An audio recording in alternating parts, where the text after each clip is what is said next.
ഹരേ രാമ രാമ രാമ ഹരേ ഹരേ ഹരേ രാമ രാമ രാമ ഹരേ ഹരേ ഹരേ രാമ രാമ രാമ ഹരേ ഹരേ ഹരേ രാമ രാമ രാമ ഹരേ ഹരേ. ശ്രീരാമചന്ദ്രൻ്റെ ഭക്തനായ ഹനുമാൻജിയുടെ ഭക്തി, അതിന് തുല്യമായിട്ടുള്ള ഭക്തി വേറെ ഒന്നുമില്ല. ആ ഭക്തൻ്റെ ഭക്തി അതിന് ഉപമിക്കാനായിട്ട് ഈ ഭൂമിയിൽ വേറെ ഒന്നുമില്ല എന്നാണ് ഞാൻ മനസ്സിലാക്കുന്നത്. ശ്രീരാമചന്ദ്രൻ്റെ ഭക്തനായ ഹനുമാൻജിയുടെ കൃപാകടാക്ഷം എല്ലാവർക്കും ഉണ്ടാകട്ടെ. ഹരേ രാമ രാമ രാമ ഹരേ ഹരേ ഹരേ രാമ രാമ രാമ ഹരേ ഹരേ. ഇന്ന് ചൊവ്വാഴ്ച ദിവസമാണ്, ഹനുമാൻജിയുടെ ദിവസമാണ്.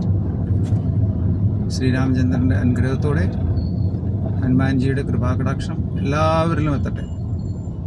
ഹരേ രാമ രാമ രാമ ഹരേ ഹരേ ഹരേ രാമ രാമ രാമ ഹരേ ഹരേ. ശ്രീരാമനാമം ജപിക്കുന്ന ഏവർക്കും ഹനുമാൻജിയുടെ കൃപാകടാക്ഷമുണ്ട്.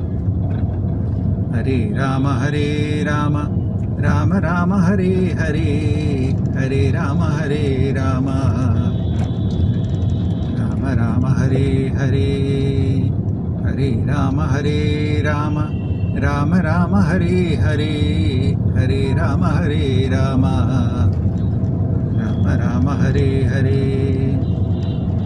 ശ്രീരാമചന്ദ്രൻ്റെ നാമം ഭജിക്കുന്ന ഏവർക്കും ഹനുമാൻജിയുടെ കൃപാകടാക്ഷം ഉണ്ടാകും. എങ്ങനെയാണ് ഉണ്ടാകുന്നത്? ഹനുമാൻജി വേണ്ട രീതിയിൽ അനുഗ്രഹങ്ങൾ എത്തിച്ചു കൊടുക്കും.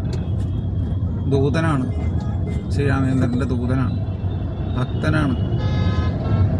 ശ്രീരാമചന്ദ്രൻ്റെ നാമം ഉരുവിടുന്ന ഏവർക്കും ആ ഹനുമാൻജി അനുഗ്രഹങ്ങൾ എത്തിച്ചു കൊടുക്കും. ഹരേ രാമ രാമ ഹരേ ഹരേ ഹരേ രാമ രാമ ഹരേ ഹരേ. അറിഞ്ഞോ അറിയാതെയോ എന്തൊക്കെയോ തെറ്റ് ചെയ്തിട്ടുണ്ടെങ്കിൽ ജീവിതത്തിൽ ശ്രീരാമചന്ദ്രനോട് അപേക്ഷിക്കാം, ഭഗവാനെ എൻ്റെ തെറ്റുകളെല്ലാം പൊറുക്കണമേ. തെറ്റുകളെല്ലാം പുറത്ത് ഇനി തെറ്റുകൾ ചെയ്യാതിരിക്കാനുള്ള വേണ്ട കഴിവും തന്ന് അറിവും തന്ന് ക്ഷമിച്ച് ഭഗവാനെ